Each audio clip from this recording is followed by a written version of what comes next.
a mais um podcast Abrevia. Hoje temos uma convidada muito especial aqui connosco, autora deste livro que recomendo desde já a vossa leitura. E, sem mais demora, temos aqui connosco a Ana Isabel Correia. Obrigado por estar aqui connosco, obrigado por teres aceito este convite para estares aqui no podcast Abrevia. E a Ana, para quem não conhece, eu tenho aqui um guião, porque são tantos os feitos que a Ana tem realizado que eu tenho que me guiar aqui por esta pequena cábula. A Ana é doutorada em Ciências e Educação, autora de várias publicações científicas e também mentora de inúmeros projetos transformadores. Além de autora do livro que já referi, também é criadora de conceitos inovadores como o Ginásio de Emoções e Brain Gym by Ana Isabel Correia. Por isso, neste episódio, vamos conversar aqui um pouco com a Ana e vamos explorar como é que a inteligência emocional pode impactar positivamente na nossa vida. Ana, mais uma vez, obrigado por estares aqui, obrigado por teres aceito o convite. Eu é que agradeço o convite e é com muito gosto estou aqui contigo no podcast Abrevia. Muito obrigada pelo convite. Obrigado, Ana. Aqui no teu livro, eu antes do guião, antes das perguntas, vou perguntar aqui uma coisa no livro que eu acho que é um excelente ponto de partida para a nossa conversa. Certo. Tu aqui no livro referes 3 pontos essenciais, que consideras essenciais, que é a consciência emocional e cognitiva e comportamental, ou seja, a consciência emocional, cognitiva e comportamental, a gestão de emoções e a liderança pessoal. E abordas neste livro o conceito de que as 3 coisas devem de trabalhar em conjunto. Queres abordar um pouco assim ao leve, porque depois nós vamos trabalhar um bocado mais à frente este conceito e daí a importância dele para as pessoas. Ok. Este é um modelo meu criado após muitos anos de investigação, por causa do meu mestrado, do doutoramento, depois de muita investigação feita na área de inteligência emocional, das competências sociais e emocionais, eu cheguei a esse modelo que são as competências para aumentar os níveis de saúde mental e de bem-estar. E então eu criei esse triângulo que é baseado em 3 competências. A primeira de todas, a consciência que devemos ter em relação àquilo que nós sentimos, às nossas emoções, em relação àquilo que nós pensamos, todos os nossos pensamentos, que tipo de pensamentos temos, se são bons para nós ou se não são assim tão bons para nós, e também a consciência em termos dos nossos comportamentos. Então, a primeira competência de todas é nós conhecermos-nos melhor, expandir a nossa consciência em relação a quem somos, em termos de sentimentos, de pensamentos e de comportamentos. Não chega depois percebermos como nós somos, em termos destes 3 fatores, também interessa saber um conjunto de técnicas de gestão de emoções. Ok, já percebi em termos das emoções o que é que eu sinto, porque é que eu sinto, quais é que são as causas que me fazem provocar esta ansiedade, como é que eu vou tratar esta ansiedade, como é que eu vou tratar este nível de apatia ou de tédio, o que seja, qualquer tipo de sentimento que eu tenha, preciso perceber quais é que são as técnicas que eu tenho ao meu dispor para usar e para gerir as minhas emoções, não é? As emoções não são positivas nem negativas, elas são todas naturais, elas trazem-nos uma mensagem, mas depois nós temos é que saber lidar com elas. Então eu tenho que conhecer um conjunto de técnicas de gestão de emoções.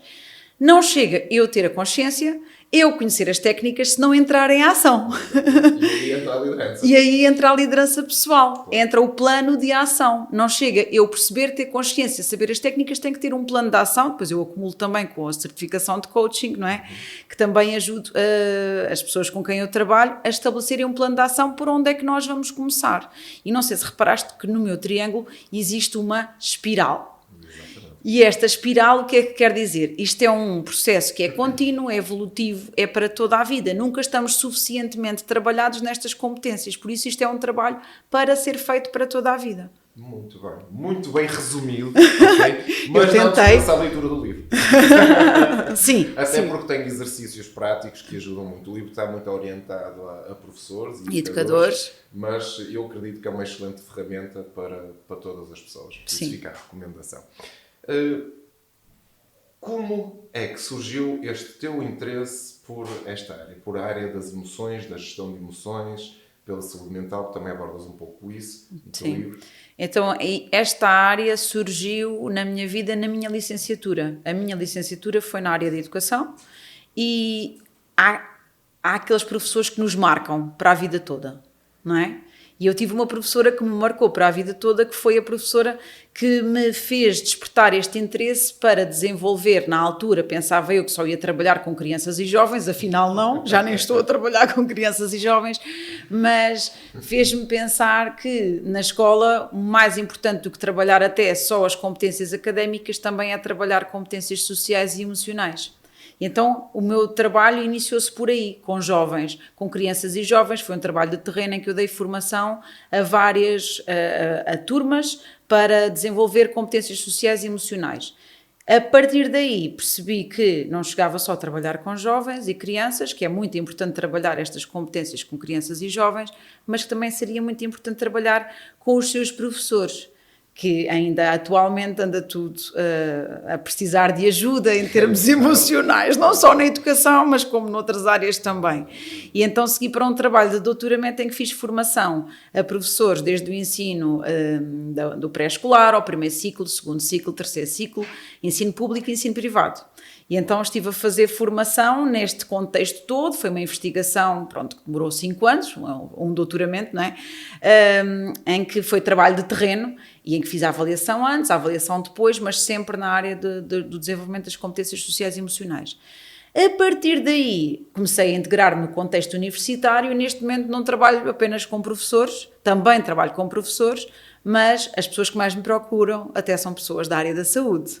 Médicos, psicólogos, enfermeiros, pessoas dos recursos humanos, porque eu quando comecei a trabalhar, a primeira universidade onde eu comecei a trabalhar foi o ISP, é uma universidade privada na área da psicologia aplicada, neste momento estou na Autónoma Academy, estou na Católica também, mas as pessoas que mais se inscrevem nem são da área da educação.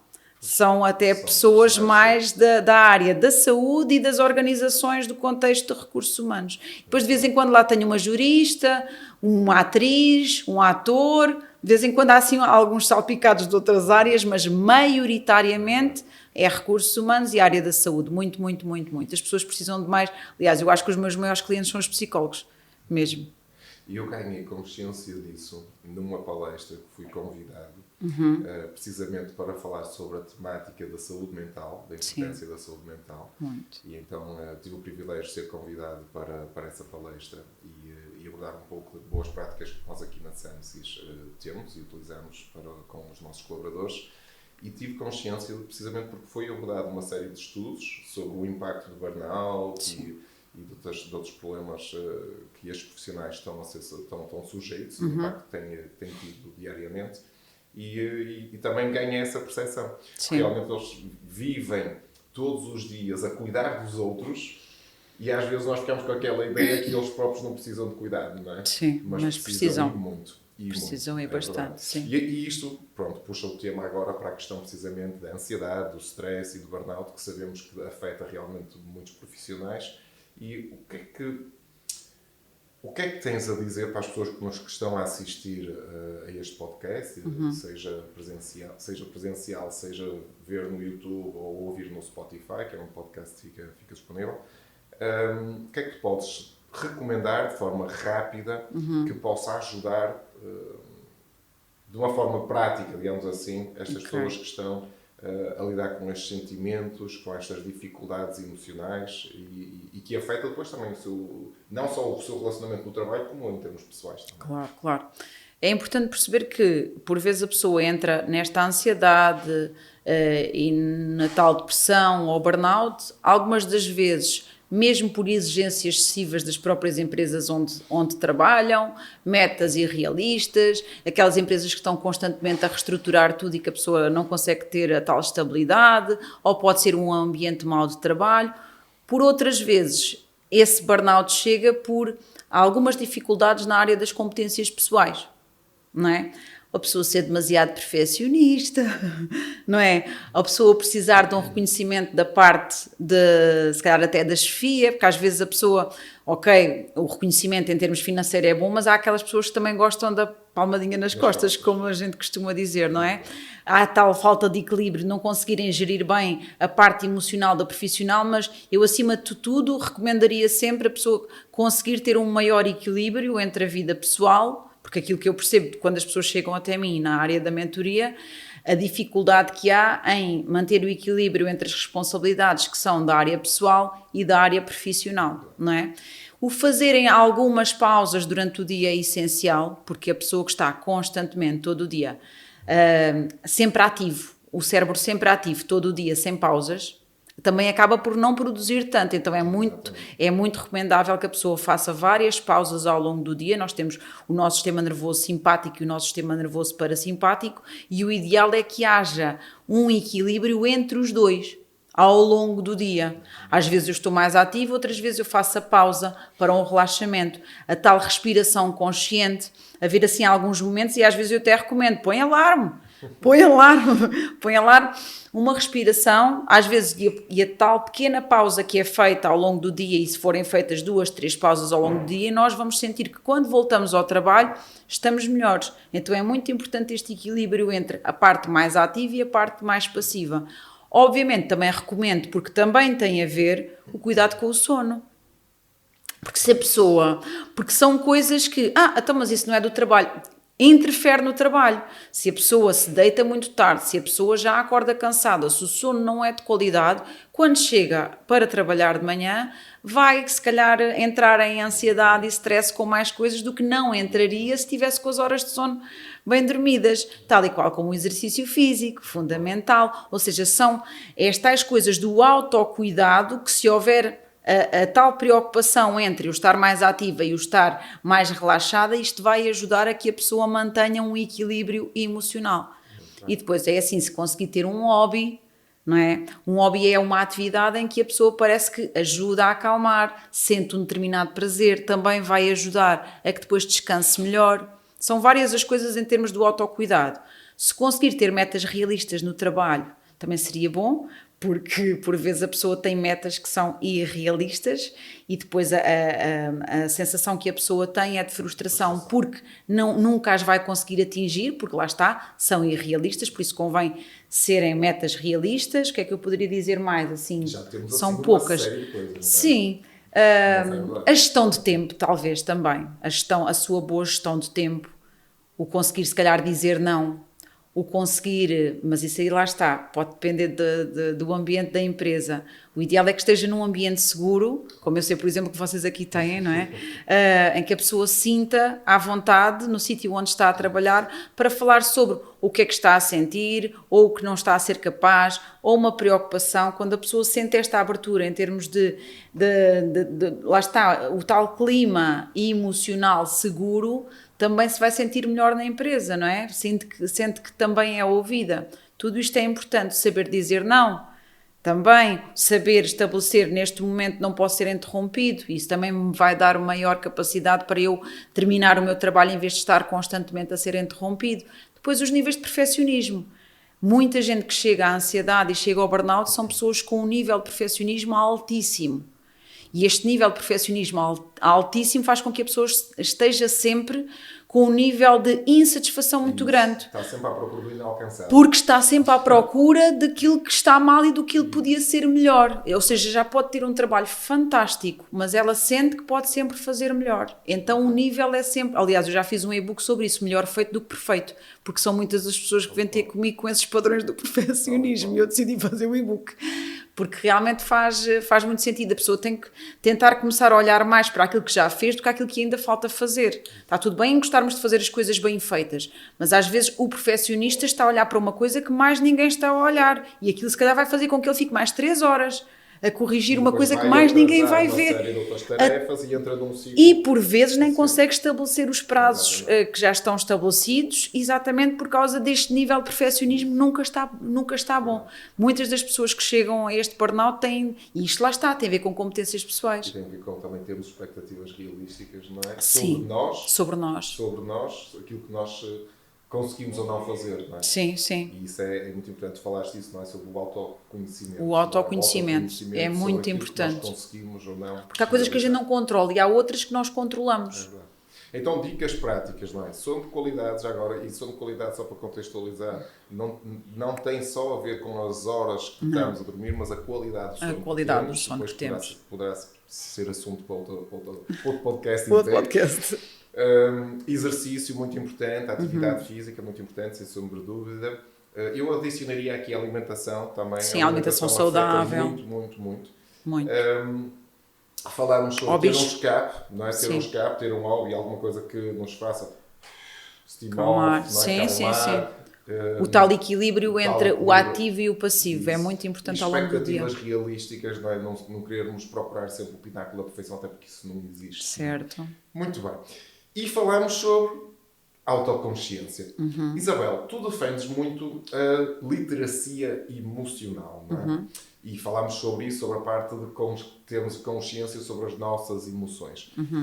Consegues abordar um bocadinho mais esse tema para quem nos está a ouvir, a entender em que é que consiste termos este conhecimento sobre, tu falaste logo no início, não é? Nós temos várias emoções, as emoções são todas boas, temos aqui a entender melhor porque é que nós reagimos e sentimos o que estamos a sentir. Sim. Como é que tu costumas abordar isso com as pessoas para elas conseguirem ter esta noção entre, porque é que eu reajo desta forma a esta situação? Certo. É muito importante trabalharmos as emoções e aprender-se mais sobre emoções. Porque tal e qual como a pessoa não nasce a aprender a saber ler e escrever, a pessoa não nasce a aprender a gerir emoções. Por isso é uma coisa que se pode aprender. Daí a importância da literacia emocional e da educação emocional que deve ser feita para toda a vida. Então o ganhar mais consciência sobre o que é que eu estou a sentir. O aprender como é que eu vou conseguir gerir as minhas emoções. Super importante reconhecer nos outros que tipo de emoções é que o outro poderá estar a sentir. Gerir a minha relação com o outro, a minha comunicação com o outro. Ter uma comunicação mais clara com o outro, não é? Em termos da assertividade, porque isto tem tudo a ver com as emoções e tudo também a ver com o prever até se eu falo de uma forma ou se eu falo de outra forma, porque as pessoas são diferentes e o perfil das pessoas são diferentes. E se eu tiver esta competência da empatia, de reconhecer no outro o que é que o outro poderá estar a sentir, eu vou também conseguir melhorar a minha capacidade comunicativa com a outra pessoa. Então, acima de tudo, eu tenho que conhecer mais sobre emoções, vocabulário emocional, perceber e dar tempo para eu entender o que é que eu estou a sentir. Não há emoções boas, não há emoções más, elas são todas naturais, elas trazem-nos uma mensagem, entendam as emoções como mensageiras. As emoções trazem-nos uma mensagem ao nosso corpo e quando a emoção chega, nós sentimos no nosso corpo determinadas reações e a partir do momento em que as sentimos percebemos o que é que eu vou fazer com isto. Há determinadas emoções que nos fazem sentir bem, e em relação a isso está tudo fantástico, porque nos dão o tal bem-estar. Há outras que nos fazem sentir mal. E então, em relação a essas, é que nós temos que perceber o que é que vamos poder fazer. E quantas mais técnicas eu tiver na área de gestão de emoções, melhor eu vou conseguir sair delas.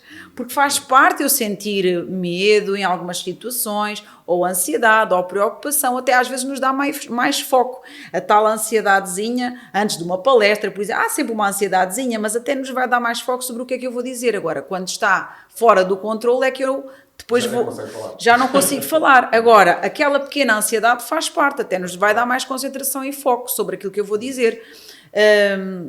Mas, acima de tudo, é entender o que é que me faz sentir bem e também a gestão de emoções não é só eu regular aquilo que não me está a fazer tão bem. Também é eu provocar de uma forma consciente aquilo que eu quero sentir. Ou seja, se eu sei que se for caminhar até à praia, se for estar numa esplanada em que eu gosto muito, em que a música é fantástica, o ambiente é fenomenal, vou estar com pessoas que me fazem sentir bem, eu posso provocar fazer atividades que eu sei que me vão aumentar o meu estado emocional. Eu não posso estar só refém daquilo que me vai acontecer. Eu posso provocar aquilo que eu quero sentir. Então, todas as semanas eu tenho que fazer por ter atividades que me vão elevar esse meu bem-estar. Em termos da adaptação hedónica, eu posso aumentar o meu nível de bem-estar.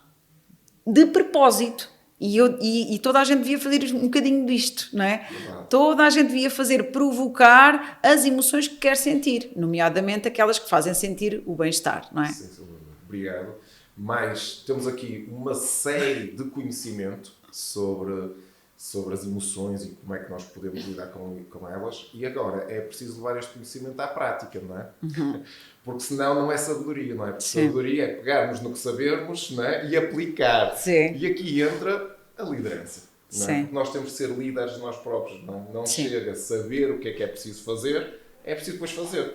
Não é? Porque senão acontece aquelas coisas, tipo, final de ano toda a gente vai se inscrever no ginásio, porque toda a gente quer realmente, porque eu sei que faz todo sentido, porque é bom para a saúde, porque faz bem, mas depois, porque 2 ou 3 meses estão todos a tirarem a inscrição. Sim. Às vezes ao final de janeiro já estão a falhar. Já estão a falhar. Então, existe uma necessidade muito grande de nós sermos líderes de nós. Toda a gente quer ser treinador de bancada, toda a gente quer liderar os outros, mas às vezes é difícil nós aplicarmos aquilo que sabemos, não é? Sim.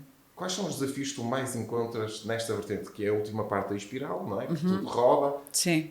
Quando estás a trabalhar estas componentes com as pessoas, onde é que tu notas que as pessoas dizem assim, Ana, é verdade, faz todo o sentido, mas eu estou com dificuldade aqui, não estou a conseguir fazer isto. Sim. Quais são as situações que acontecem mais? Aquilo que eu sinto é, quando as pessoas, realmente nós temos que ser os protagonistas da nossa história, não é? Mas o que é certo é que quando nós colocamos, por vezes, objetivos e só nos comprometemos connosco próprios, é a pessoa com quem a gente mais probabilidade tem de falhar.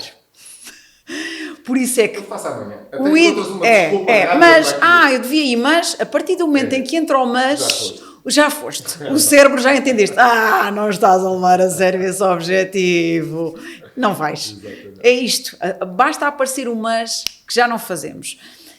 O ideal é termos, as condições ideais é termos um grupo de apoio e desafio com quem nós estabelecemos os nossos objetivos. Eu tenho grupos de coaching das 6 às 7 da manhã em que acompanho as pessoas mesmo semanalmente para fazerem o balanço da semana e projetarem os objetivos até à semana seguinte.